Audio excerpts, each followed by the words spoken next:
नमस्कार students, I am Pankaj Sharma, assistant professor in the department of mathematics.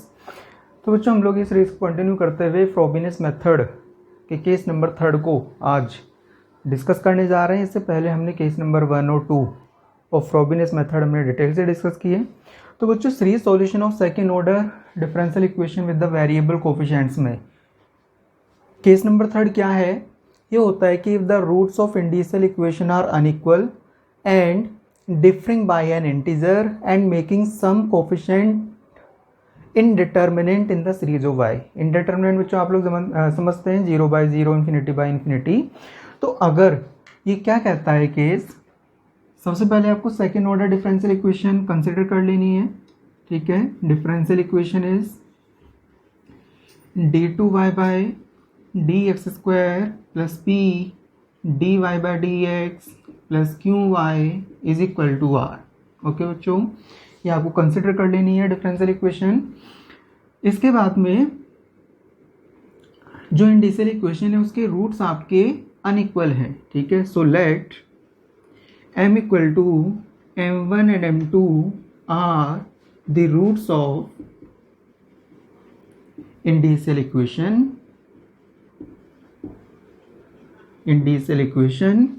such that m1 is not equal to m2 and m1 difference m2 is not equal to an integer। यहाँ पर बच्चों case number 3 में आपका आता है note, ठीक है, equal to integer. m1 difference m2 is an integer and m1 is not equal to m2।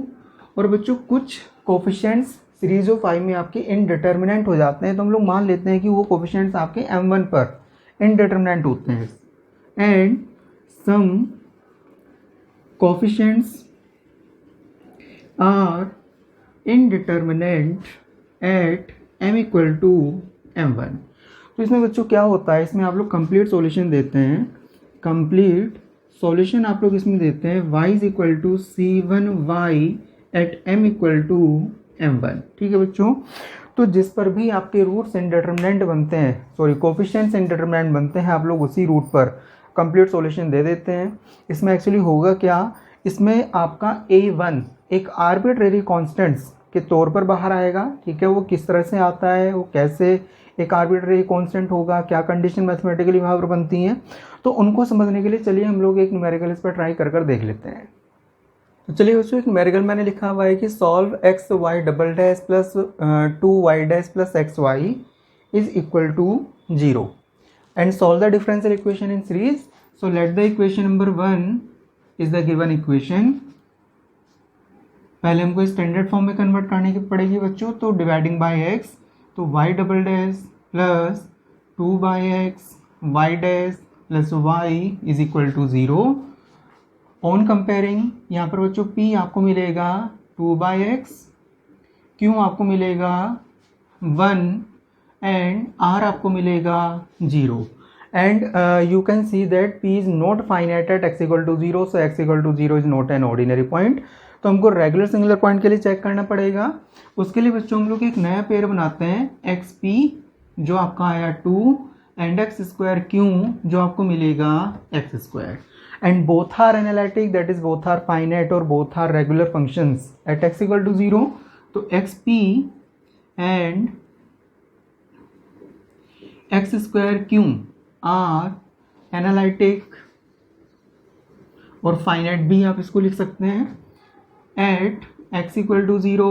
so x equal to 0 is a regular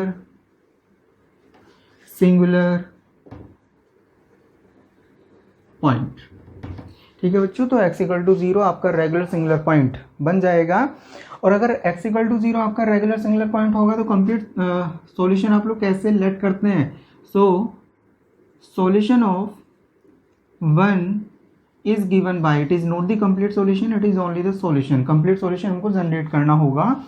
तो solution 1 is given bye, solution of 1, solution of equation number 1 is given bye y is equal to summation n equal to 0 to infinity a n x to the power m plus n, equation number 2। यहाँ से बच्चों इसके बाद में हम लोग y dash और y double dash find कर लेते हैं। तो y dash will be summation an m plus n x to the power m plus n minus 1 and y double dash will be summation an m plus n है बच्चों, ये m plus n है ये, ठीक है। तो m plus n minus 1 x to the power m plus n minus 2। तो बच्चों y जो हमने सॉल्यूशन लेट किया था वहाँ से हमने y डैश और y डबल डैश फाइंड कर लिए। अब इन 3 वैल्यूज़ को हम लोग पुट करने जा रहे हैं इक्वेशन नंबर 1 में। So putting all this values in equation number 1, so we get x into summation y double dash that is summation an m plus n minus 1 x to the power m plus n minus 2 plus 2 summation y dash की value हम लोग रख रहे हैं तो an m plus n x to the power m plus n minus 1 और फिर हमको रखना है y की वैल्यू तो summation an x to the power m plus n is equal to 0, ठीक है बच्चों। इसके बाद हमको क्या करना है, यहाँ पर अब हमको जो बाहर x है समेशन के बाहर जो भी टर्म है उसकी मल्टीप्लाई समेशन के अंदर हमको करनी पड़ेगी। तो अगर मैं इस x की मल्टीप्लाई यहाँ पर करता हूँ तो बच्चों ये एडजस्ट होकर -1 पावर में एडजस्ट हो जाएगा। यहाँ पर 2 आप लोग सिंपली समेशन के अंदर लिख सकते हैं और यहाँ पर जो ये x है इसको अगर आप लोग अंदर एडजस्ट करेंगे then you will get m plus n power, ठीक है बच्चों। आप लोग यहाँ पर देख सकते हैं m plus n minus 1 and m plus n minus 1 power आपको x की मिली, तो इनको हम लोग कंबाइन कर लेते हैं। तो समेशन कंबाइन में आपका an और m plus n, an and m plus n आपको कॉमन मिलेगा। तो an m प्लस n आपको कॉमन मिला। बाकी बच्चों यहाँ पर आपका बचेगा m प्लस n माइनस 1 और यहाँ से आपको मिलेगा plus 2 x to the power m plus n minus 1 आपकी एज इट इज़ है प्लस समेशन ये तो ऐसी रहेगी, इसमें हमने कुछ भी नहीं किया हुआ है। तो m plus n plus 1 is equal to 0। थोड़ा बहुत अगर मैं सिंप्लीफाई करता हूँ तो an m plus n plus 1 x to the power m plus n minus 1 plus summation an x to the power m plus n plus 1 is equal to 0 is the equation number 3, ठीक है बच्चों। तो यहाँ पर आपने देखा किस तरह से हमने सॉल्यूशन लेट किया। क्यों लेट किया इसको, बिकॉज x इक्वल टू 0 आपका रेगुलर सिंगुलर पॉइंट था। फिर हमने y dash y double dash की वैल्यूज इक्वेशन नंबर 1 में पुट की, सारी वैल्यूज हमने सिंप्लीफाई की हैं।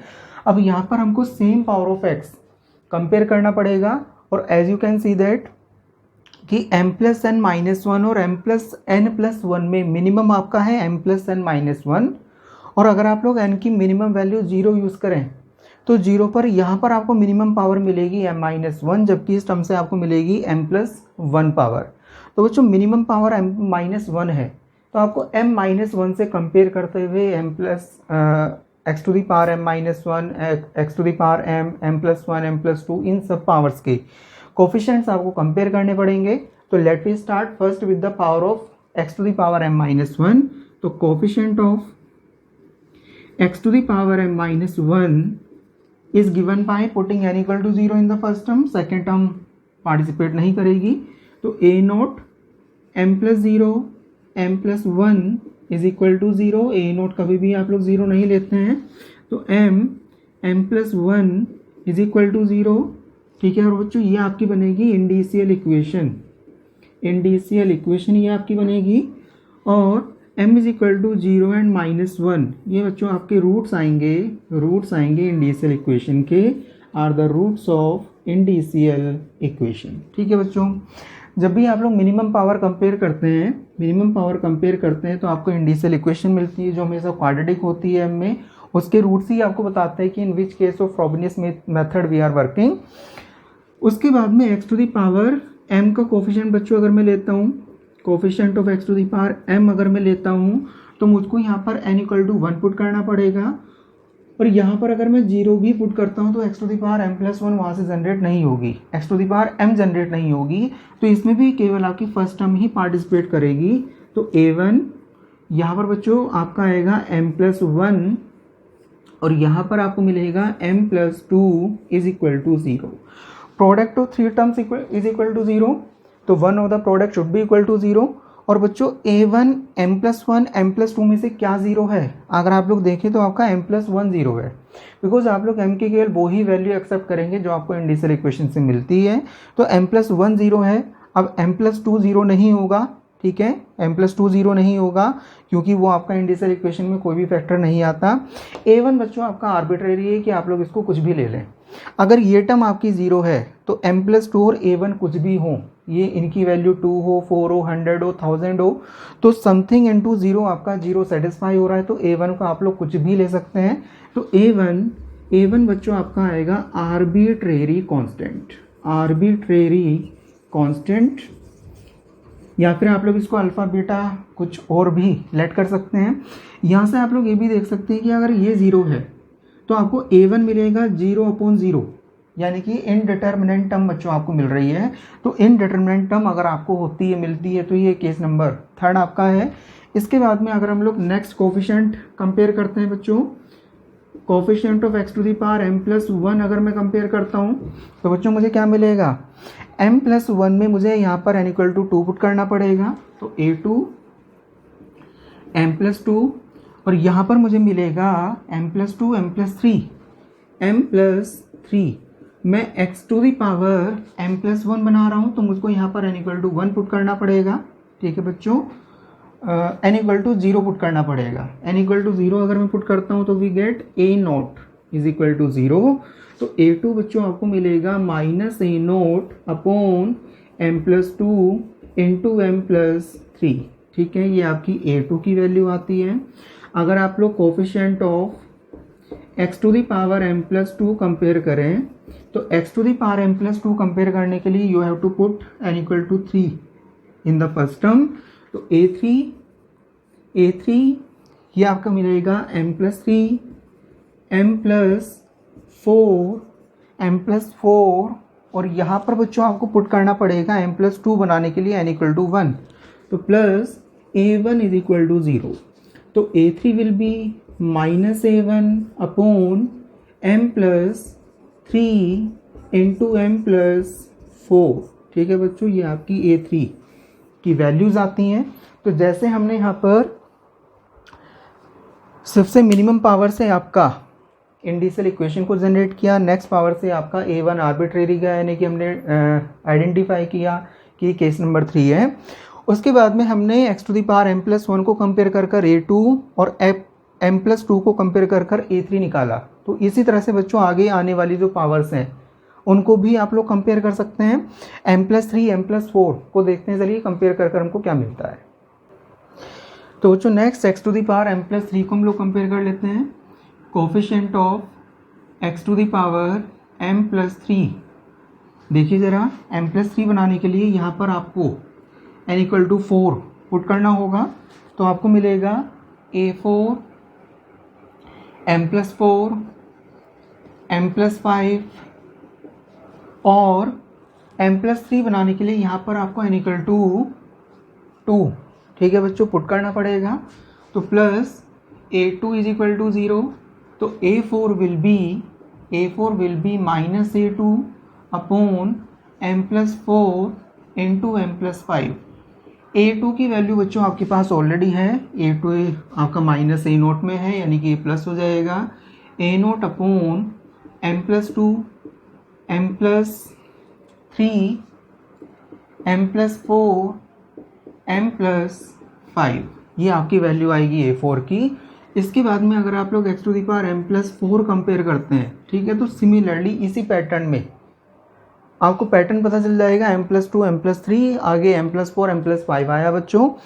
a3 आपका a5, यहाँ से a5 आपका निकलेगा, a5 आपका रिलेट करेगा a3 से, और इसी पैटर्न में m+5 एंड m+6, ठीक है, आपको 2 टर्म और मिल जाएंगी, यानी कि a5 आपको मिलने वाला है बच्चों a1/m+3 m+4 m+5 into m+6 में, ठीक है बच्चों। तो ये हमने कुछ कोफिशिएंट्स यहाँ से निकाले हैं। अब इसके बाद में ये सारी वैल्यूज़ हमको पुट करनी होगी अपने y में।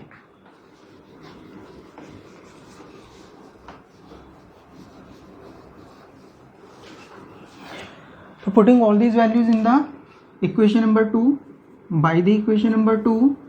इक्वेशन नंबर 2 थी हमारी summation an x to the power m plus n, यानी कि x to the power m summation को आप लोग एक्सटेंड कर सकते हैं a not plus a one x plus a two x square plus a three x cube plus a four x four and so on up to the infinity. ठीक है बच्चों, यहाँ पर हम लोग सारी वैल्यूज अगर पुट करें तो ये आपको मिलेगा y is equal to x to the power m। ठीक है, a not a two a four ये बच्चों एक ब्रैकेट में जाएंगे क्योंकि a not a two and a four ये सारे a नोट को रिलेट करते हैं। तो a नोट इंटू क्या आपको मिलेगा, यहाँ पर मिलेगा 1 एक्स स्क्वायर की जगह a2 की वैल्यू जो हमने यहाँ पर लिखी हुई थी ये a नोट में थी वैल्यू, तो ये बच्चों आपको मिलेगी -1 upon m plus two m plus three x square plus a4 यहाँ से हमको मिल जाएगा plus 1 upon m plus two m plus three m plus four m plus 5 x to the power 4 minus and so on up to the infinity. Similarly एक pattern आपको मिलेगा a1 के लिए, तो a1 को हम लोग कॉमन ले लेते हैं।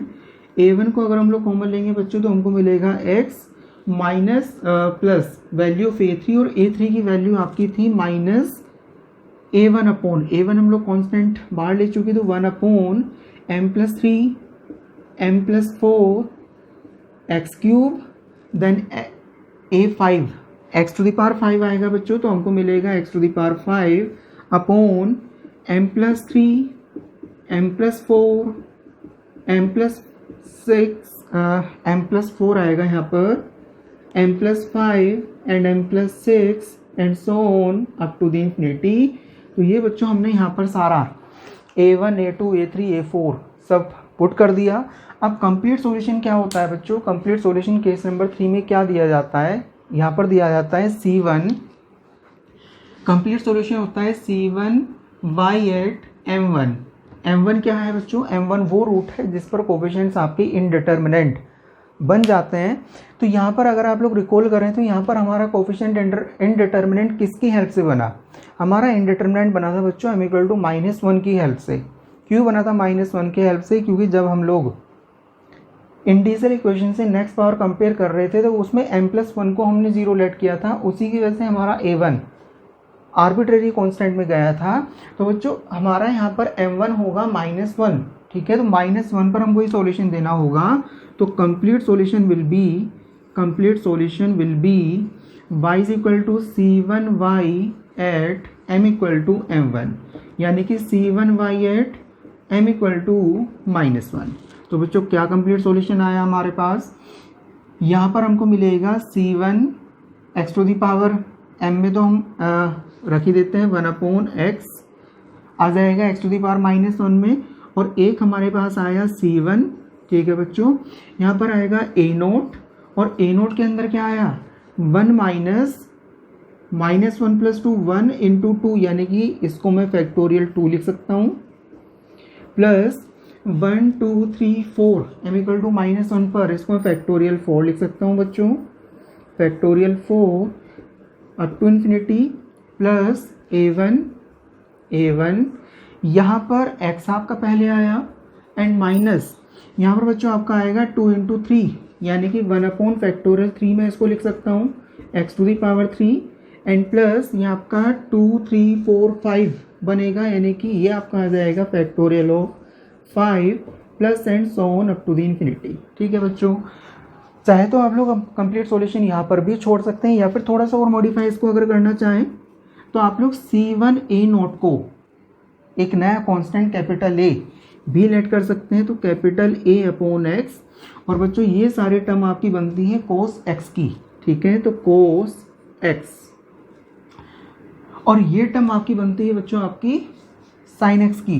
तो C1 इंटू A1 को मैं कैपिटल B अगर लेट कर लूँ तो B/x into sine x which is the complete solution of the equation number 1। तो बच्चों देखा आपने केस नंबर 3 में हमने सॉल्यूशन किस तरह से किया है फ्रॉबेनियस मेथड में। यहाँ पर जो आपको ध्यान देने वाली बात है वो है कि आपने केस नंबर 3 किस अकॉर्डिंग आइडेंटिफाई किया, ठीक है। इंडिशियल इक्वेशन बनाना हर क्वेश्चन में सेम है। तो केस नंबर 3 की आइडेंटिफिकेशन क्या है कि अगर आपका इंडिशियल इक्वेशन से नेक्स्ट पावर कंपेयर करते समय आपका कोई भी इंडिशियल इक्वेशन का फैक्टर अगर रिपीट होता है तो बच्चों ये आपकी आइडेंटिफिकेशन है केस नंबर 3 की, यानी कि जब आपके कुछ कोफिशिएंट्स इनडिटरमिनेंट बनते हैं तो इसमें A1 को भी आपको पार्टिसिपेट कराना पड़ेगा, ठीक है। बाकी प्रोसेस आपका सेम है और केवल आपको कंप्लीट सॉल्यूशन लेट करना होता है उसी रूट पर जिससे आपने A1 को आर्बिट्रेरी कहा। तो केस नंबर 3 फ्रॉबेनियस मेथड का बच्चों मुझे लग रहा है कि आपको समझ में आया होगा, ठीक है। वीडियो लेक्चर देखने के लिए आपका थैंक यू।